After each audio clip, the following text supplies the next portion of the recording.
Good afternoon and welcome to week 11 of Capital Clarity. There's no volume control here. So if everybody could just be silent and we'll move forward. This is week 11 of Capital Clarity.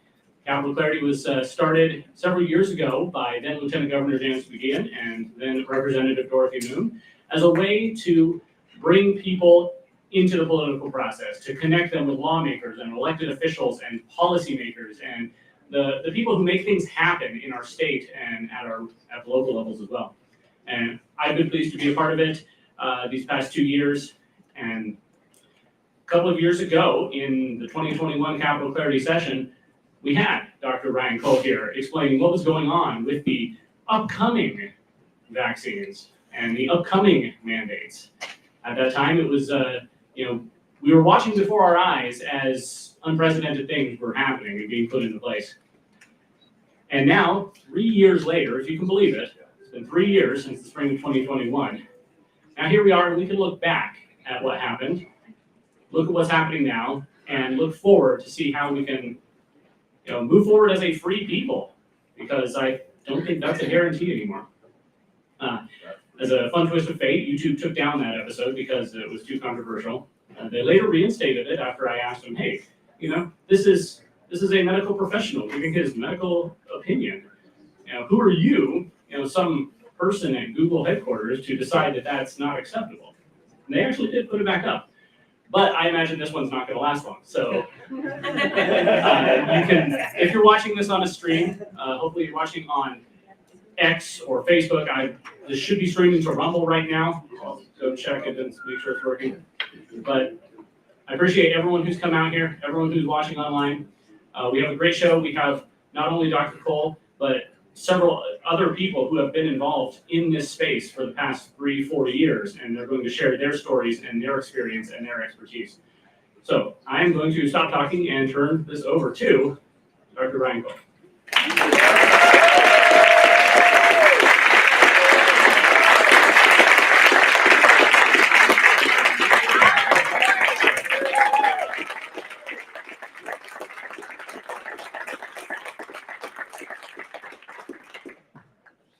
Wow, 3 years later, here we are, and so many familiar faces. I'm here just as a citizen today, and incredibly grateful to just be an Idahoan, just to be a fellow citizen like all of you. And I'm just a simple guy trying to tell the truth. And I'm grateful to the senators, grateful to the reps, grateful to my friend from the Ada County, Ryan Davidson. I'm grateful to so many people who have made an impact. So a dozen countries later, 27 states later, 450,000 miles of travel, and here we are still trying to get the truth out. Yeah. And my journey started right here. So thank you. All right. Control, here we go. Rock and roll. Can you hear me okay? Yeah. All right. No, not really. In the back? Louder. Just trying to, can you crank that? No, that's the best we got. So I'll do my best. I'll speak up. I'm kind of soft-spoken sometimes. All right, no conflicts of interest. I shall speak forth my sentiments freely and without reserve. In the words of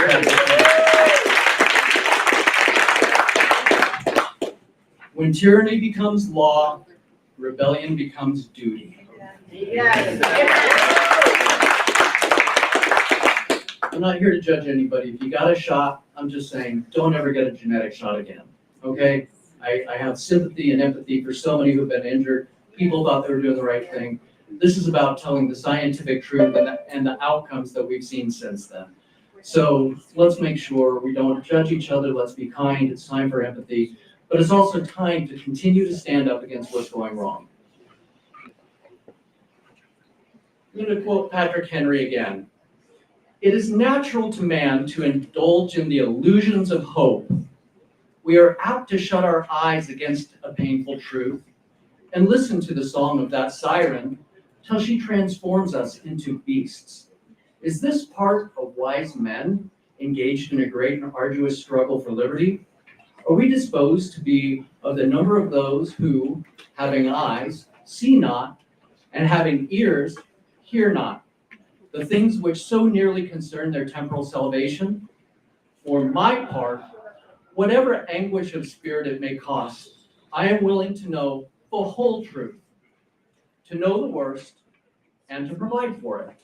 I have but one lamp by which my feet are guided, and that is the lamp of experience. I know of no way of judging of the future but by the past. I'm proud to say I share the same birthday as Patrick Henry, but maybe 230 years apart. All right, do not lie, do not steal, don't cheat. The government does not tolerate competition. And we have found out it is dangerous to be right in matters about which the established authorities are wrong. Yes. We live in an era of wealth and hellness, not health and wellness. We need to change that. Okay, the facts, just the facts. Here we go. The real conspiracy theorists believe that the government cares about them, the media would never mislead or lie to them, and the pharmaceutical industry that makes billions off sickness wants to cure them. There you go. All right, basic immunology 101. Let's go back 3 years. I was warning. Why? Because I'm a scientist, trained in virology, immunology, pathology, years of clinical experience, etc. Basic fact, human cells are meant to make human proteins. These shots that multiple people, or billions of people got, were an instruction for your body to make a foreign protein. Basic immunology. This is the challenge that we have, and this is why doctors were silent. They don't remember immunology. They got 2 weeks of it in medical school. 2 weeks. This is what matters. Your body is never meant to make a foreign protein. Number two, very simple. The authorities chose the toxic portion of the virus, the spike protein. That is the known part of the virus that caused so much harm. They chose that as the protein for the shots. Well, the gene that made the protein that made shots. And number three, very simple. Lipid nanoparticles go everywhere in the body, especially the ovary. All right, here we have the evolution of medicine.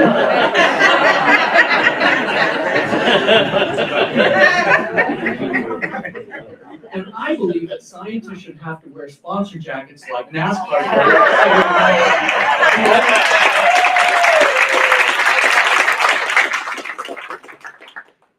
Synthetic DNA and modified mRNA injections are not vaccines. Never were. They weren't regulated like that. They were allowed because the government changed the definition of vaccine. Go back and watch how the CDC did this over the last couple of years. Don't believe me? Go to the Securities Exchange Commission filings of Pfizer and Moderna. They are registered as gene products, as gene therapy products. That's how they are registered.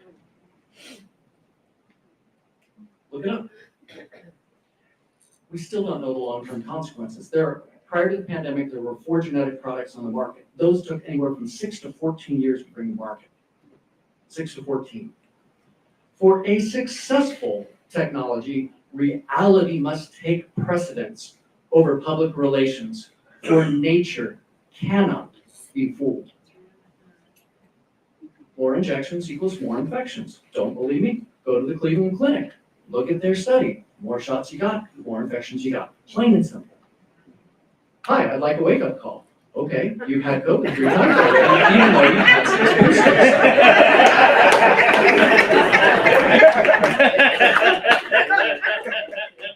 All right, from day one, chasing the coronavirus with the vaccine was always and will always be a scientific impossibility.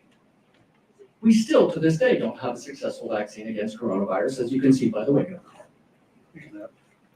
The cells don't lie. I'm a pathologist. For almost 30 years, I've looked at over 500,000 patients through the microscope. Let's look at what the cells do. They said that it would stay in your arm. It didn't. It went everywhere. That's what lipid nanoparticles were designed to do. Because you have blood vessels, and those little vessels break, and this goes everywhere in the body. And then those cells express spike protein, wherever in the body they are. The lipid nanoparticles were known to be toxic and harmful long prior to the release of these products. And here's the concentration charts that we got from Pfizer out of Japan, Dr. Byron Bridle out of Canada, through Freedom of Information Act. Where did you see, this is just 48 hours of a study in the mice with lipid nanoparticles. That line going up where they stopped the study, that's the ovaries. It also concentrates in the liver and the bone marrow and other places. We knew this in 2012, that nanoparticles accumulated in the ovaries. Over a decade, we knew this. What are they hiding? Well, lipid nanoparticles, if you look at the constituent parts, none of them are meant for human nor veterinary use. Per the manufacturer's safety data sheets. Wow. And what happens to the synthetic mRNA? This was out of Stanford, Dr. Rolkin. It persists in the body at least 60 days. That's the point at which they stopped the study to publish.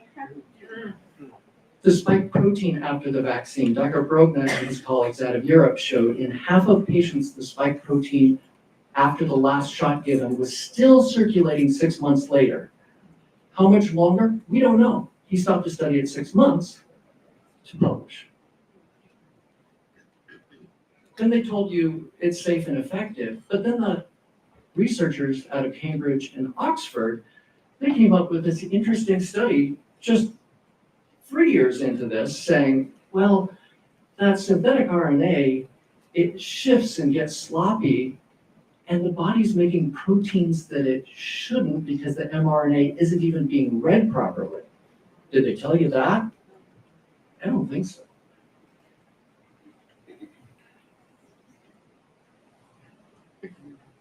All right, the Swiss Army knife of harm, the spike protein. I'm going to go through this very quickly. Neurologic damage, this is spike protein in the vessels of the brain and in the brain. This is spike protein in the brain after the shots. This is spike protein in the peripheral nerves. Organ damage, you bet there's organ damage.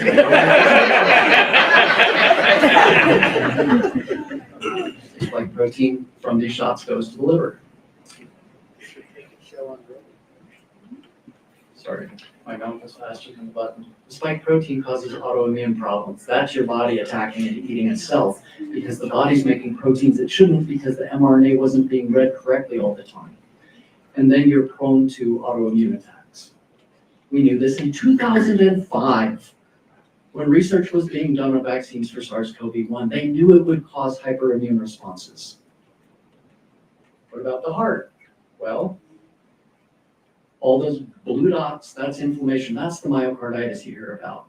It's not just myocarditis. There's a study out of Italy, out of 20,000 patients, 1/3 had neurologic side effects after their shots. 1/3. 1/3. That's the one you don't hear about all the time. Your spike protein and the persistent mRNA in the heart. A month after a shot, the mRNA is still persisting in the heart tissues. There's the heart muscle and the heart surrounding tissues filled with those blue dots. That's inflammation. More of it. And that, all those brown dots, that's spike protein in the heart. You wonder why young people are having problems with their hearts or collapsing on the pitch in the fields and the sports courts around the world. Here's the coronary artery. What are all those brown dots? Spike protein in the heart. It's a toxic protein. Here's amyloid. This is a weird clotting protein showing up in the vessels of the heart.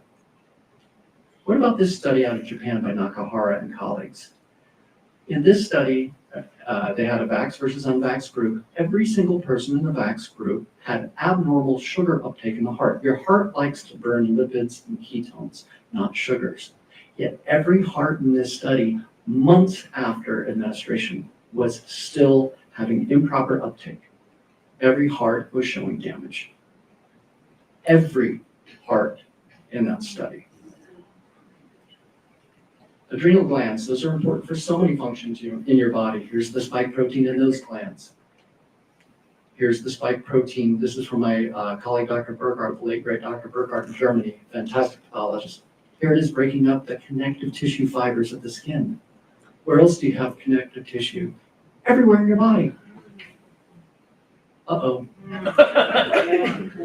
What about reproductive harms? Well, here's a study by Lin and colleagues that shows the mRNA transmits across the placenta, the umbilical cord. Is that good? No, here it is, persisting in those patients. The mRNA crossing the placenta, yet the American College of Obstetrics and Gynecology, they receive millions of dollars from the government to push the shots, an untested shot. We never do this in pregnancy or in children, ever. Here it is in the placenta, all those brown dots, Dr. Burkhart and colleagues. Here it is in the endometrium, the uterine lining. Here it is in the gonads of the male and the testes. Oh, and guess what? The mRNA makes it into breast milk too, because it's a persistent mRNA. It's a synthetic product that doesn't break down. It reactivates other viruses in the body and tricks your immune system. The clot thickens. Everybody knows about the clots, so I'm not going to dwell on these. It causes damage to the small vessels. Here you have spike protein lining the vessels. The primary cause of disease from the spike protein was inflammation of the vessels of the body. Here we have it destroying aortas. Here we have spike protein in that aorta that was blown apart. Here we have it in coronary arteries. Here we have it making abnormal clotting proteins that don't break down with common medicines. Here's what are being pulled out of some of these unfortunate individuals. These are deceased, but they've been pulled out of the living as well. Antibodies from antibodies, they lied to you. They kept on telling you, you have antibodies, that's what matters. That's not your immune system. Your T cells, your macrophages, your dendritic cells, not just your antibodies. Antibodies aren't immunity. And just because 8 mice made some antibodies doesn't mean you mandate a shot on a bunch of people. And then it imprints your immune system to remember the wrong things. Having an antibody isn't a good thing per se. There are good antibodies and bad antibodies. They don't tell the media. IgG4 is one of these antibodies. There are a dozen studies now showing after multiple of these shots, this antibody goes up. I'm going to tell you why it's important. I'm just going to skip over these studies just to show that they're there. I put them on there. Normally you have about 1.5% IgG4 in your body. It's a tolerance antibody. After these shots, some people have 40%. Why does that matter? I'm a beekeeper. I was out on my farm this weekend. I got stung a bunch of times. Oops. The bees were angry because it's early in the season and cold. I got local swelling, but why did my body not hyperreact? Because I have an IgG4 antibody against their venom. That's great. That's what I want. Local reaction, fine. Swelling goes down. A little itchy today, but doing fine. But you don't want your immune system to be tolerant to a pathogen, to a virus.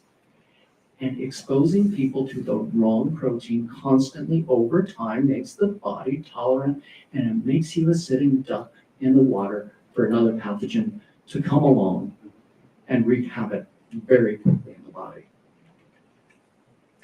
Cancer risks, okay, the monster in the room. And again, I'm not going to dwell on this. There's a lot of reasons why the spike protein and mRNA and these improperly made, shifted, corrupted proteins can cause problems. Turbocancer, it's not a medical term. It's a term coined by a colleague in Sweden.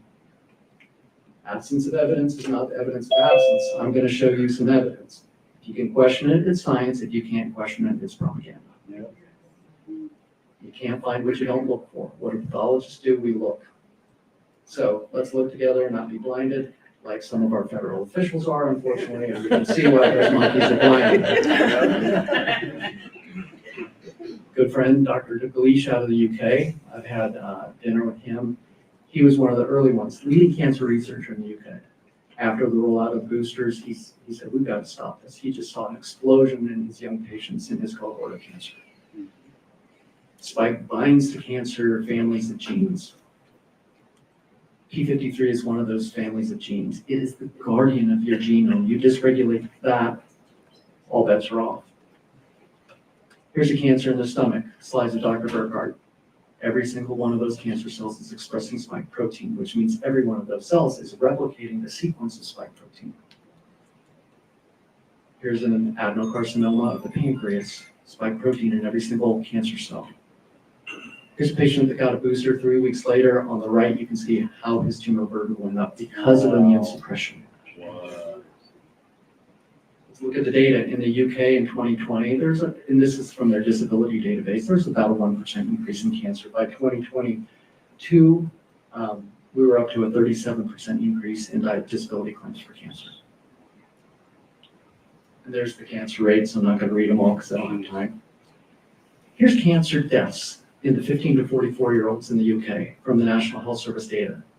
You can see 10 years of data, but look at 2021 and 2022. Something changed. Here's the VAERS reports, a 15-fold increase in cancer reports in the vaccine adverse event reporting system. Here's Massachusetts. What happened in 21? Look at that line going up on the bottom right, 20, 21, 22, 23. Interesting. Here's the CDC Wonder data, and this goes by age deciles. 15 to 24, 25 to 35, et cetera. At the end of that graph, inflecting, starting when? In 21. Every age group, hockey stick inflection, hockey stick inflection, hockey stick inflection, hockey stick inflection. What happened in 2021 to billions of people in the world?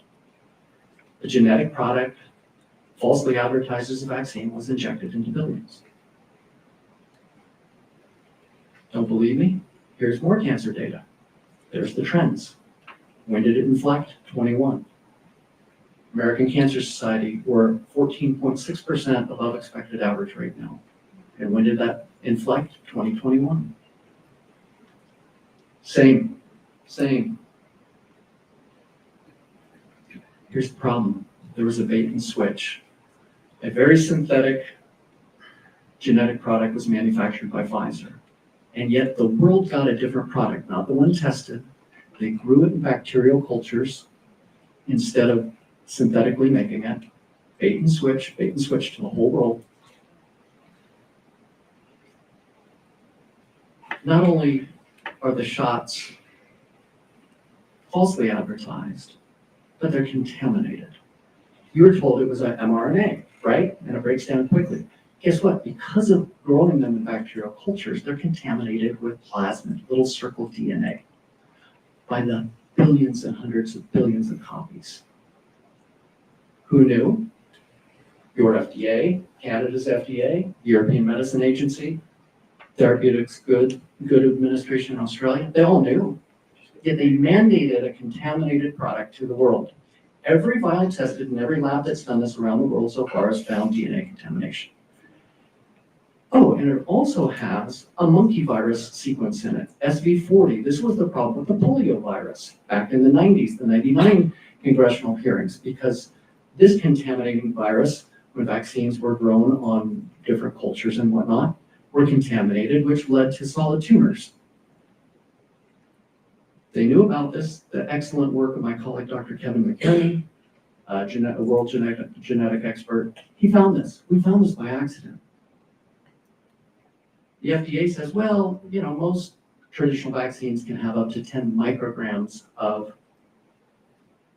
foreign DNA in them from the culturing process. These have far more than that in them. But they're like, oh, it's naked DNA, it breaks down. Guess what? This is wrapped in those lipids. It doesn't break down, it goes into cells. So, back forward. Can't find something you never look for, but they knew. But let's read what Moderna says. Naked plasmid DNA has a risk of insertional mutagenesis, which can lead to the activation of oncogenes, cancer genes. Moderna knew. And they said, well, the template, it's fine, but residual DNA in drug products may induce activation of the innate immune system and has the potential to be oncogenic, cancer-causing. They knew. Oh, what about Comirnaty? Well, we didn't test for carcinogenicity or genotoxicity. Why? Because it's mRNA. No, it's not. It's contaminated DNA. And they said, so we're not worried about it because it's RNA and fat, little lipids. Guess what? It's not. Oh, not expected to have genotoxicity, so we're not going to test. So it's not necessary, they said. But every agency knew they were contaminated. Hundreds of billions of copies. Oh, And if you have DNA like this in the body, guess what? It can insert into your DNA. Here's a study by Dr. Lim et al., Dr. Drayman et al., that this can trigger those cancer genes. So here we have a plasmid DNA getting into the nucleus with a monkey virus promoter sequencing. Was the world told this? Was there informed consent? Absolutely not. Here's just another study showing insertion into the DNA. Do I want to be wrong? I would love to be wrong. All right. Well, why didn't anyone tell me any of this before? That's a good question, isn't it? All right. In medicine, we took an oath, first do no harm. At this point, I think the answer is first do no harm.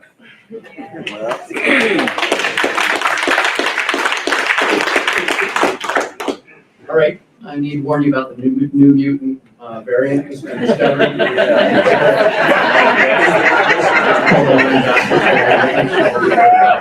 think we realized that over the last couple of years. There's another variant out too. Oh, It's a variant called Biss 24/7. It attacks the truth and insults your intelligence. But there's a cure for it. You should be aware of it. It's called FU365.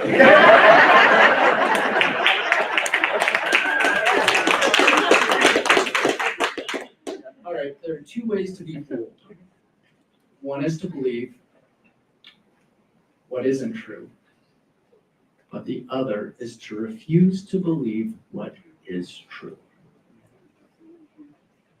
And it's interesting that some people wouldn't know tyranny if it covered their faces, locked them in their homes, enacted the biggest wealth transfer in history, censored them, and made them show papers and force medicated them. My friend Bobby Kennedy, excellent quote from him. A free democracy requires that we love our freedom more than we fear a virus.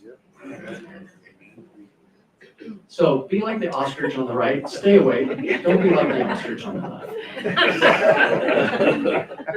Action items, real quick. Our Attorney General, number one on the webpage, the Attorney General is responsible for consumer product safety. These are still on the market, being pushed to our elders and nursing homes. These are still being recommended by the CDC for children 6 months and up. Other nations have gone far beyond this. They're like, look, this is insanity. We know the harms they're causing, stop it. Yet, the interests here are too strong. It's a contaminated product. The variant that the quote updated booster covers has been extinct for a long time. So it's an expired product, contaminated, and with those genes that are in it from the monkey viruses, et cetera, it's adulterated. Should this even be allowed on the market? No, they can be impounded, tested independently, and should be pulled up immediately. Yep. Action item number 2. The WHO wants to own you, an unelected body of bureaucrats. And if you're not aware of this, everybody, please go to my friend Dr. Merrill Nass's website, doortofreedom.org. This is your homework assignment, doortofreedom.org. Please do that. Please do that. Let your legislators know we need to act at the county levels, the grassroots level, anything the WHO says they want to control you and declare any emergency. Don't let them. Don't let them. Action item number 2, listen to this hearing. I was in the US Senate 2 weeks ago with amazing colleagues from around the world. It's a long hearing. It is worth it. Go to Rumble, go to Senator Johnson's page, listen to this hearing, and you will understand the big story of the last couple of years. Action item, read this book. It is dense, it is long, it is informative. It is about what happened, and you need to know, because knowledge is power if you act on it. Action item, the best antiviral of all is your vote. Use it. Be a lion. You can't farm lions. You can only farm lambs. Conclusion, stop all these shots, not just for COVID, for flu, for RSV, for anything and everything. All world governments need to open their databases and be transparent. Trust is simple. It's truth plus transparency. Informed consent needs to return to medicine. Public health must be reformed and held accountable. We need to return to real health, and wellness. And whenever I'm feeling down, I just remind myself that $1 trillion worth of propaganda didn't work on me. There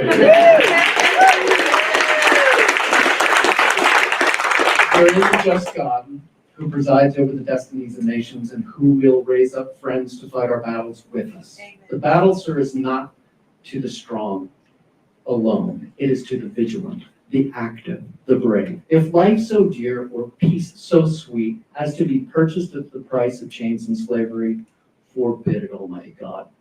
I know not what course others may take, but as for me, give me liberty or give me death. Thank you very much.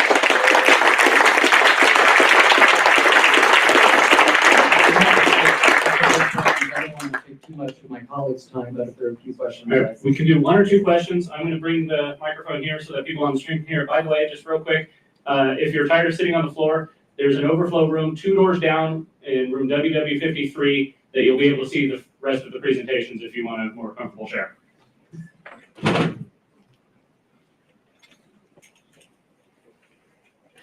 Thank you, Brian. Thank you, Dr. Ryan Cole.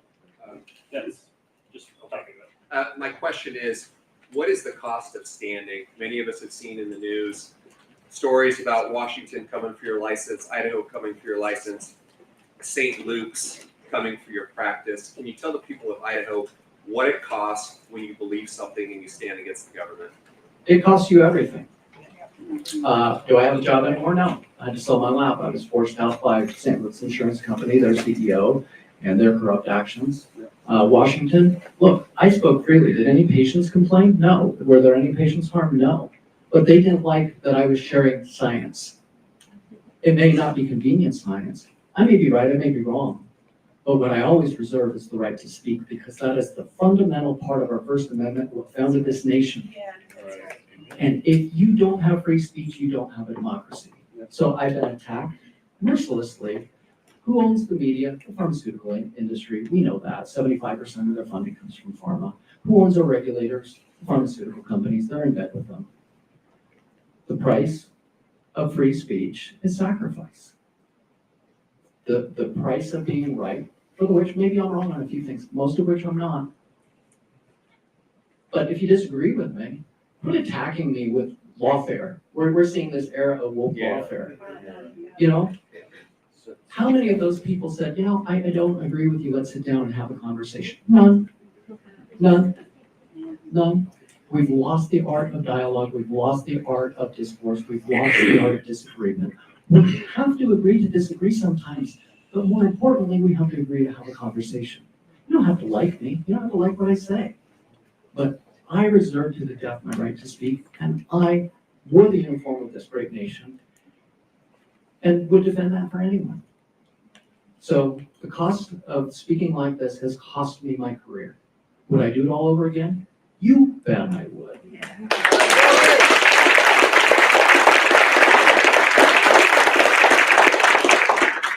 St. Luke's is evil. One more question, just because we have to get to the rest of the presentations. I had some questions and some interest if you would talk about shedding and shingles. Well, shingles after the shots doubled. There was a large multi-million patient study that showed that, and actually I was on a call with colleagues around the world on Tuesday night, and it's on the rise again, because people, every time you uptake this booster, you can see the adverse events after each booster campaign. And as we wane from those adverse events wane. Shingles is on the rise again. There was a doubling after the shots because of immune suppression. Shedding, now that's an interesting question. A lot of different vaccines shed, the traditional ones even, DPT, et cetera. You know, there's not a good scientific quantification of it. There's not. There's not a good test showing that it happens yet. There's a lot of clinical evidence that it does. A lot of individuals are more sensitive. But there are a lot of other mechanisms beyond just the mRNA shedding. Does it shed? You bet. We see it in breast milk. We see it in secretions. The cells don't lie. You saw the pictures. It's just a matter of how much quantity of that viral protein shedding or that mRNA shedding affects someone else. But be aware that they are working on cell-spreading vaccines as well. It's one of Pfizer's products. So, you know, they want to spray it into the air. They want to, you know, and where's informed consent in any of that? And this is where it's important to use the best antiviral of all, your vote, because we need people in office from the local to the state to the federal level to fight and stop this. There are heroes in the state, there are heroes at the national level. We need to support them. We need to continue to act. So that's what I can answer on that. So thank you. I know I waxed long. Your turn. Thank you.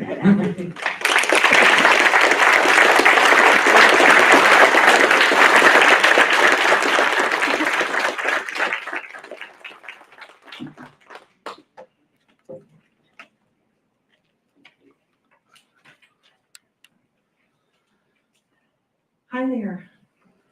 Thank you so much, Dr. Cole. You are a hero to all of us in the freedom space and also all of us that are waking up and those that don't even know about this yet. Thank you for your sacrifice, you and Kelly both. So, I'm Laura Demeray from Idaho. My words are my own opinion and not any organization or place of work. Thank you so much for having us here today to contend for life, our health, our children, our military members, our cellular integrity, and the future of humanity, no less. Though underreported, CDC VAERS data shows over 18,000 deaths, including 188 children, over 18,000 permanently disabled individuals, victims, including 615 children. I travel from county to county in Idaho with over 3,500 peer-reviewed studies, genetic sequences of the shots, and the world-renowned team, or a world-renowned team of subject matter experts. And I always joke, I'm the dumbest person in the room for sure. I'm just happy to be there. But we demonstrate the genetic shots do not prevent COVID, its transmission, nor hospitalization and death, but instead it's distributed with lipid nanoparticles throughout the body's sacred spaces, including brain, eyes, heart, ovaries, testes, and pass through the blood-brain and the blood-placenta barrier. It can uptake in the human genome. It can be passed on to your children and your grandchildren. Promotes and increases cancer, shedding, miscarriages, autoimmune and neurological disorders, strokes, heart attacks, and cardiovascular devastation. The more you take, the more immunocompromised you are, and Brogna has found that the spike protein is in the body over 187 days in your tissues, and not one scientist has found when it is not after the injection. A colleague, Josh Sterling, a top Wall Street insurance analyst, found 20 to 25% increase in all-cause mortality of working age young people since the shot rollout. In 2021, we lost, in 2021 and 2022, we lost over 600,000 working people in 2 years, which is more than in the entire Civil War. These are not including the elderly and the children. This is just the working people with the best insurance in the world and Fortune 500 companies. 24.6% rise in permanent disability in working age people in 2022. I contend that there is a lack of employees and an astronomical rise of insurance costs because the workforce is either dead, sick, fired, or tired. The genetic shots do not comply with the state of Idaho's definition of vaccine, but it does align with our bioweapons laws definitions, word for word. It's contaminated with full DNA plasmids of E. coli, ribosomal frame shifting properties. The scientists call them Frankenstein proteins. It's so failed that the FDA and CDC changed the definition of vaccine, and now its loose language could include yogurt and the sludge at the bottom of a porta potty because they create an immune response. Why is our state and health districts supporting genetic shots with zero long-term studies for children or pregnant women? Who will pay for the liabilities? Who will pay for the injured's damages and their suffering? Lesser magistrates like state legislators, county commissioners, district health board members, they are our only hope, actually, besides the living God. But just what we can do here, the recourse has to stop, or I would say we have no recourse except for them at this time. As lesser magistrates, elected or appointed officials have the authority and the duty to stand in the gap to interpose and protect person, liberty, and property of the citizens in their jurisdictions. When the higher authorities of the land fail to do so, historical and biblical precedents direct that these lesser magistrates have the authority and duty to mitigate, oppose, resist unlawful, unjust, harmful, or evil laws or policies. You are not voted in as lesser magistrates because you are a doctor or an engineer or subject matter expert of anything. You're voted in because the people believe in your character, your work ethic, and your judgment. So whoever tells our lesser magistrates, or you as a legislator, or you as a citizen, that you cannot recommend against or legislate against this harmful product, based on the actual science and your discernment, perhaps that is the person or agency that is ready to take on the liability and to pay for all the injuries. Irene Sendler saved over 2,500 children from the Nazi ghettos. She had her arms and legs broken in torture, and she said, "I could have done more." Dietrich Bonhoeffer said, "We are not simply to bandage the wounds of victims beneath the wheels of injustice, but we are to drive a spoke into the wheel itself." All the authoritarian mechanisms are still in place to repeat the COVID pandemic years. Not one thing has changed.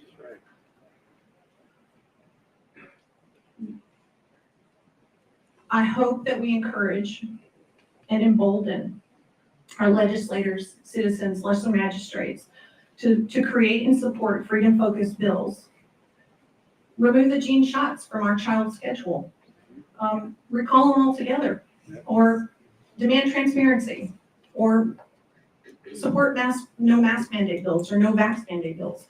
What can you do? There's so much. Idaho is a state that corporately values life, including the unborn. We do not have to be all the agencies and corporations pushing this harmful product on humanity. We only have to protect our state and our counties and families, and others will follow your brave leadership. I ask that you be strong and courageous, like Bonhoeffer and Sendler, and hold the line with my colleagues and I, like Dr. Cole, along with Washington County, Boise, and Adams County, to protect our most valuable treasures, our children and our health. Thank you.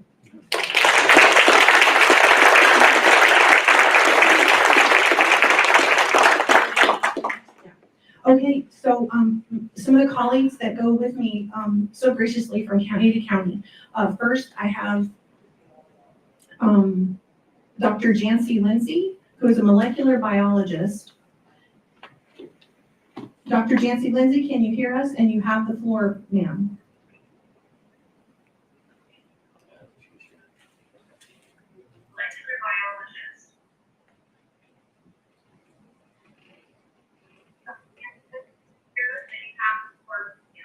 I can. Can you hear me? Hello?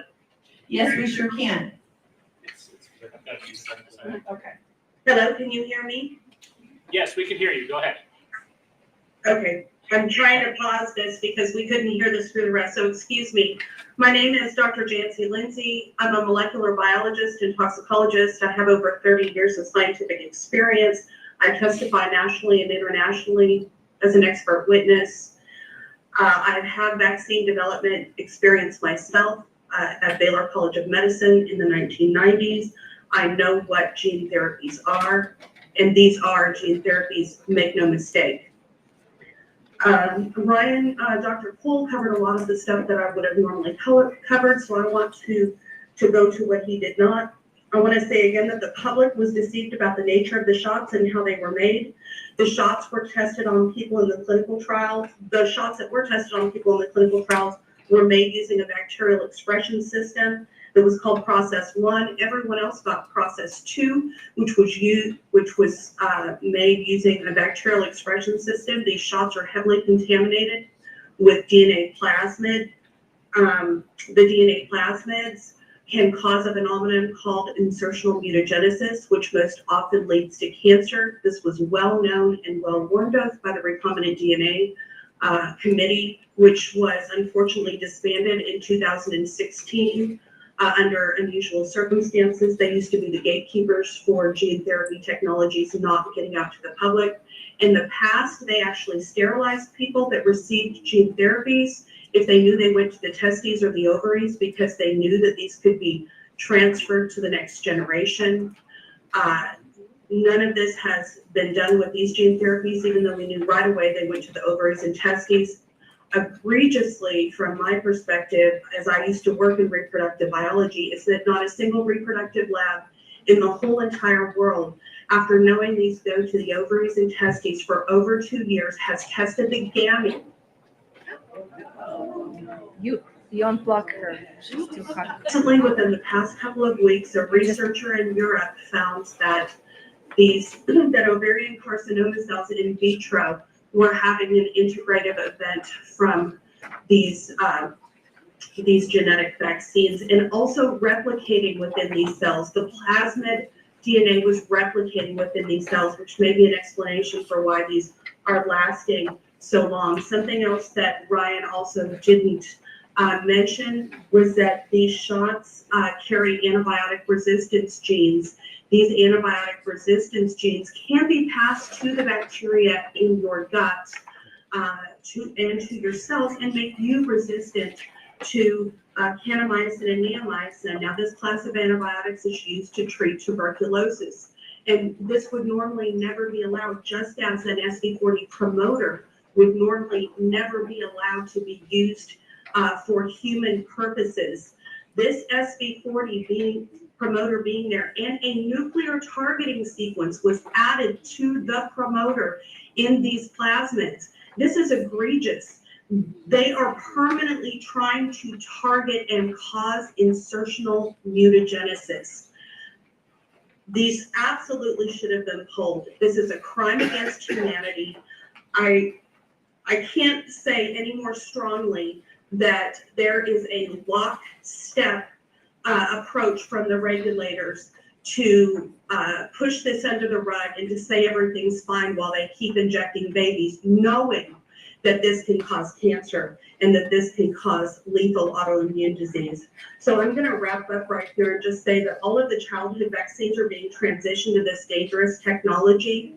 All of our meat is also now being injected with these genetic vaccines. There are 70 approved USDA vaccines for our livestock, dairy and meat that we eat and get in the stores. And we've tried to testify to get it labeled. All the lobbyists and the pharma are pushing against labeling the meat and dairy so that you know whether these have received genetic vaccines. That's atrocious. We deserve to know. Again, my name is Dr. Janci Lindsay, toxicologist and molecular biologist, and I'm asking you to ban these shots in the entire country.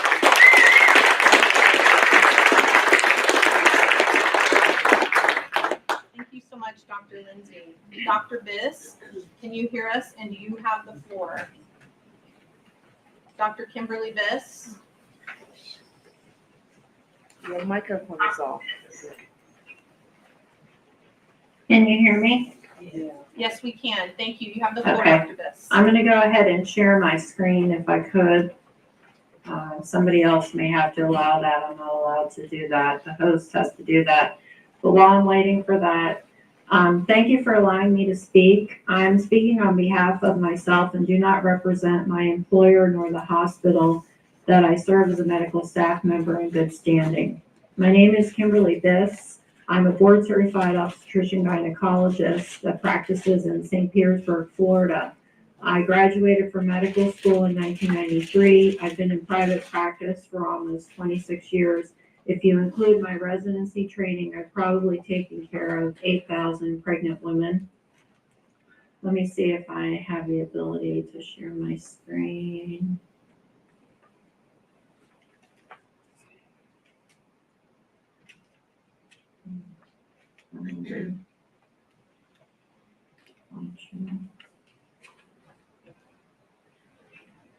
Sorry, I'm not very good at this. Okay, Dr. Cole probably already discussed this, but we know that the lipid nanoparticles, which are the fatty envelope around the messenger RNA that's injected into people, does not stay in the deltoid muscle, which would be your shoulder, but rather travels throughout the body, and sadly concentrates highly in endocrine glands, specifically the ovary. We've also had literature showing that these messenger RNAs fully intact has been found in human breast milk. And we recently had an article published in our Brain Journal demonstrating fully intact messenger RNA was found in placentas and in the cord blood of the babies, which therefore means that these fully intact messenger RNAs are going into the babies. Just so you know, a female fetus, as she's developing in the mom's womb, will have all the eggs that she'll ever have her entire lifetime by 20 weeks of gestation. Men can regenerate their sperm, however, women cannot regenerate their eggs. So if these lipid nanoparticles or these fully intact messenger RNAs or the spike protein, which we know also travels into the baby, gets in these ovaries, what does this mean long term? We don't know, but this could be a multi-generational problem, and Dr. Lindsay already brought up the DNA plasmid component to that. This is a recent study done out of Jerusalem that shows how male sperm counts were lowered, as were the motile sperm numbers within the 75 to 125 days after they received genetic messenger RNA vaccinations. This is the meat and potatoes of my discussion. This was data that I collected in my private practice from January of 2020 until November of 2022. And then I sent my data to Jessica Rose, who published her Substack in November of 2022. I also presented this data to members of Congress in November of 2023. And what this data shows is in 2020, the year without the vaccines, we had the highest deliveries that year, probably wink wink due to the lockdowns. But we had the blue bars represent the number of newly entering pregnant moms in the first trimester. And you can clearly see from year to year that number going down. And that's representing those patients possibly miscarrying prior to calling and making an appointment for a new obstetric visit, or having issues now with fertility, which I did see in my patients. The orange bars sadly represent the miscarriages that I saw in my practice. You will see in some journal articles and textbooks a miscarriage rate quoted as normal in the range of 13 to 15%. That is not correct. A gentleman by the name of Nair published an article in 2020, I believe, showing that the normal miscarriage rate is about 5 to 6% in the first trimester. I can tell you clinically, I've never seen a rate that high. My month-to-month miscarriage rate in 2020 was 4%, and that was a normal rate for us. It doubled in 2021, went up by 100% to 7 to 8% month to month, and then in 2022, the rate doubled again to 15%. And that was in my data up till November of 2022. In December of that year, it was 27%. And in January and February of 2023, it went the highest I've ever seen at 30%. And then it started to decline. And the concerning part of this is that the majority of my patients, and I calculated in my obstetric population, 65% of my patients received the vaccines. Most received 2 or 3 injections. Very few received 4 or more. But they received their injections in 2021 and the early portion of 2022. And yet I was continuing to see this rise going into 2023. Nobody received true informed consent with regards to these injections. I do not feel these ever should have been given to anybody, let alone pregnant women. These certainly should be classified as Category X drugs. They are not vaccines, they are therapeutics, and they never should have been provided to pregnant women. And my fear is we're going to see problems going through generations at this point. So I'm asking that these be taken off the market, and we do not use this technology for anything else that's going to be provided either to humans or to our food supply. Thank you for allowing me to speak.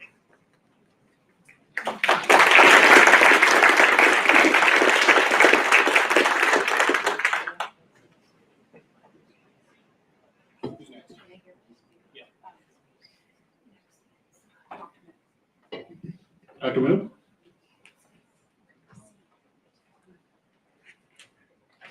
Yes, can you hear me? Can you hear me? Yes, go ahead. Yeah, hi, Dr. Rennie Moon. My disclaimer is that my words today are my own. I'm not here representing any employer, past or present. I'm a practicing pediatrician. I've practiced for over 25 years as a general pediatrician and also as a pediatric hospital physician. I also have taught in the world of medical education as a clinical associate professor for the majority of my career. I'm also a native Idahoan in the sense that I grew up in Idaho. I'm the product of Idaho public schools up until I left to go to college and medical school. I have a clean track record of patient care. I've never had any lawsuits against me. I've never had any actions against my license. And that's important as we move into what's happened with my telling the story of my concerns regarding this shot.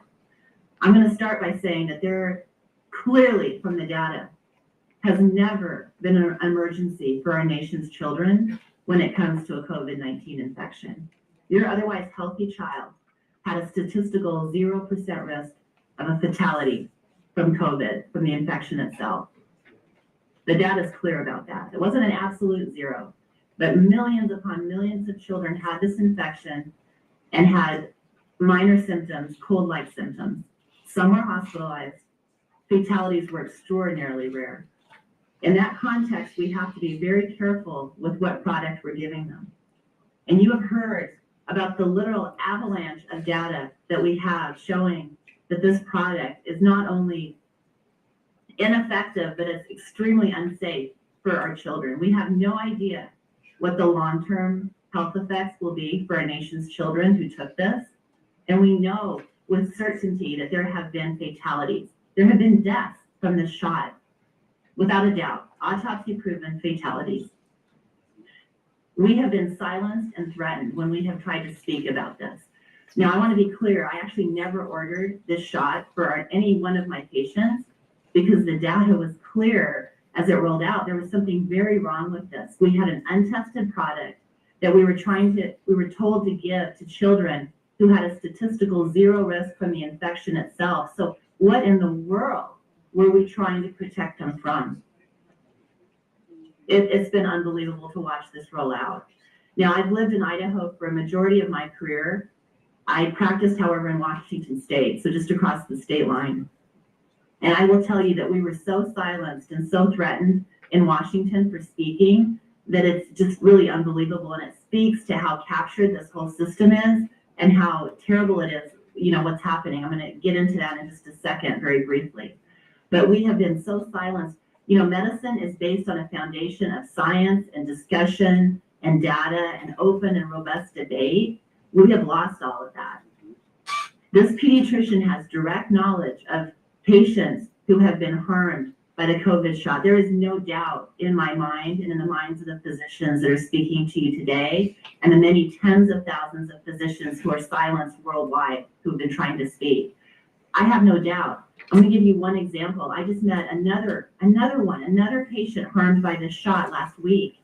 She took this, she's in her early 20s, was fully healthy when she joined our military, was mandated to take the shot, and within a week had myocarditis.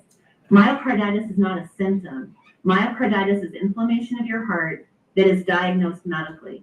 She was diagnosed with myocarditis. It's now been 1.5 to 2 years later. Her heart remains significantly enlarged. She's been told by her physicians that not only can she not exercise, but she can't even walk quickly because they're afraid that she might die. This is terrifying. This is absolutely terrifying. What happens to physicians who try to speak out? I was one of those physicians. Again, I was practicing in Washington State at the time. I flew at the request of a sitting U.S. Senator at my own expense and on my own personal time to Washington, D.C. to give my anecdotal testimony. I said there is an increase in myocarditis. We are seeing it in our community. It's more obvious when it's in young people who shouldn't have health issues. It's very obvious when it's in children or young adults. I said the package insert in the box of mRNA product is blank. What in the world is in the vials that's being injected into these children when we don't even know? I said we're being censored and silenced.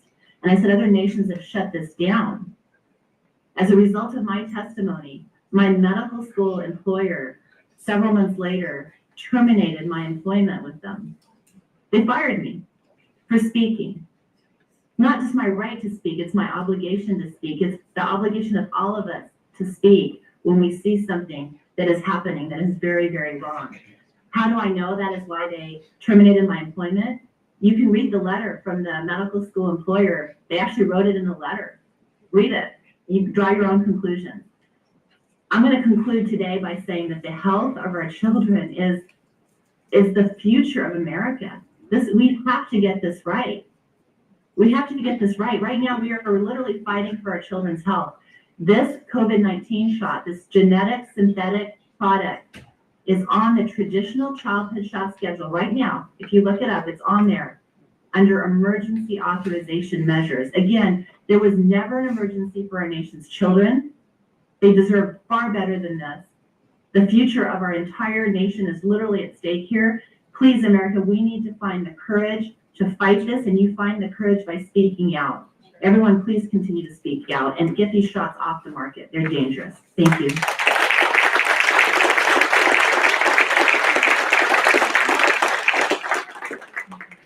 Thank you so much, Dr. Moon. And we also had a couple more folks, but we're just running out of time. And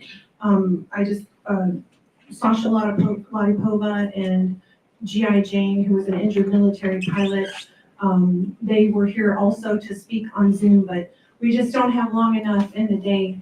And I appreciate, Brian, you letting my dear colleague, friend, Doug Cameron, come up and talk. And I really appreciate you, Doug, for being here.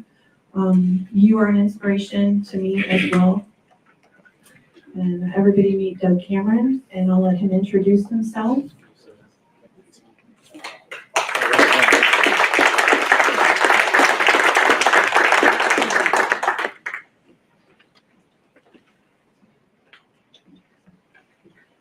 Hello, my name is Doug Cameron. I was healthy, 64-year-old, before I got the Johnson & Johnson vaccine at work, during work. 10 days after I got the shot, I was paralyzed. I'm paralyzed from about the diaphragm down. I feel nothing. And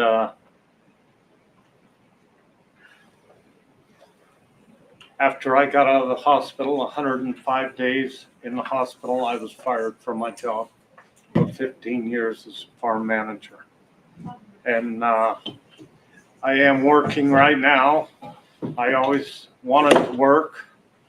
I figured that when I was paralyzed, that was one thing. But the hardest thing for me, worse than being paralyzed, was being fired from my job. I did not know how to handle being fired. I can handle not walking, but I couldn't handle not working. So I do work now. And one other thing I want to bring up real quick. 3 days ago, I met a guy, and he's in a wheelchair, and he wheels up to me, and this is how I was introduced to him. And this is pretty emotional for me. He wheels up, and the guy says, "Doug, this is Andrew, shot by a sniper in Iraq 17 years ago, and is paralyzed." And naturally, I said, God dang, you know what? Felt pretty bad for this guy. then they say, Andrew, this is Doug. He was shot by the COVID vaccine, Johnson & Johnson, and he's paralyzed 10 days later. And that guy says to me, he goes, I feel sorry for you because you didn't sign up for this. He said, I know what I signed up for, but you didn't sign up for this. And he's right. I didn't sign up for this. But I've tried to let everybody know what's going on. I went to Washington, D.C. I was there with Ryan Coles and Ron Johnson in 2021, right after I got out of the hospital. That was quite a trip. And while I was there and Ryan was there too, I saw many vaccine injured people. And believe me, don't feel bad for me. The people that were there were younger people. I was probably the oldest one there, but younger people. And it just devastated their lives. Some of them could walk, but they couldn't function. Some of them had kids that they couldn't hold. I mean, the devastation that these shots rolled out on the American people and our legislatures and government just sits by, and there is absolutely no help from anybody. I'm not on disability. There is nothing for me. There is nothing for me from this state or the federal. There is zero. You are on your own. I lost everything I had. I had a small herd of cows, 45, 50 cows, gone. Spent the money, needed to spend the money. My wife and my wife still works, and we're hanging on. I did buy a cow here not too long ago, and she just had a calf, so we're all over. I go out, I bought a track chair, and I bought the cow because instead of going home and just sitting there, I go out and I feed that cow every night. I get in that track chair and I go out there, grab the hay, feed the cow, pet the cow, everything, get right back. I'll get back to it. And like I say, these gals that we're talking to here, and I don't know, I have seen it, and I'm sure you guys have seen it and not thought about it, but there are young people who are miscarrying, and you say, oh, so-and-so's pregnant, and then a couple weeks later, so-and-so's not pregnant, and you don't hear anything, and you're wondering. Well, okay, when I got the shot, everybody at that time in 2021, Doug ought to get the shot. I don't know, but they brought it to work, and I got it at work.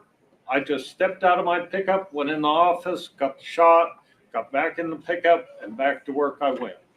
And things went downhill quite rapidly after that. My hospital bill is right at $2 million for me for 105 days. The first 30 days in St. Luke's was right at $1 million.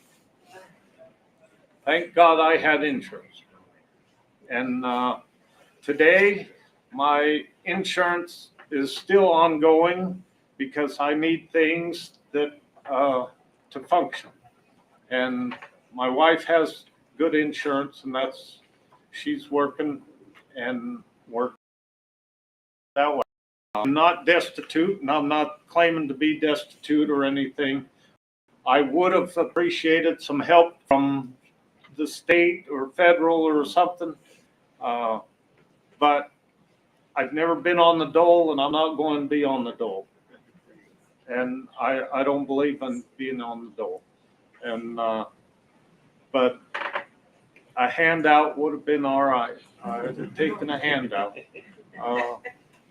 Not a handout, I'd have taken a hand, not a hand. But,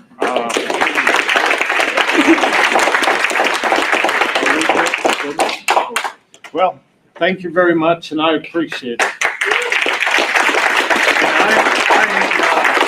I'm an open book too. Anybody wants any of my information? I am an open book. All the medical records, doctor bills, anything else, I'm wide open to anybody. Thank you. Thank you.